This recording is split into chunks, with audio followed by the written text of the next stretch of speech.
বিসমিল্লাহির রহমানির রহিম।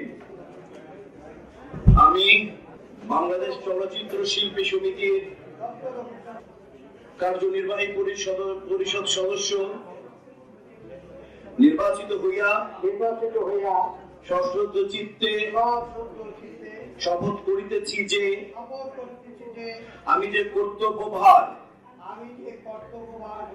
গ্রহণ করিতে যাইতেছি তাহা সমিতির বিধান অনুযায়ী ও বিশ্বস্ততার সাথে পালন করিব।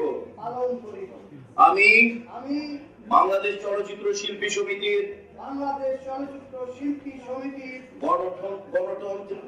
গঠনতন্ত্রের প্রতি বিশ্বাস ও আনুগত্য পোষণ করিব এবং চলচ্চিত্র শিল্পী ও চলচ্চিত্র শিল্পের স্বার্থ রক্ষায় আমার কর্তব্য পালনকে ব্যক্তিগত স্বার্থের দ্বারা প্রভাবিত হইতে দিব না। ধন্যবাদ।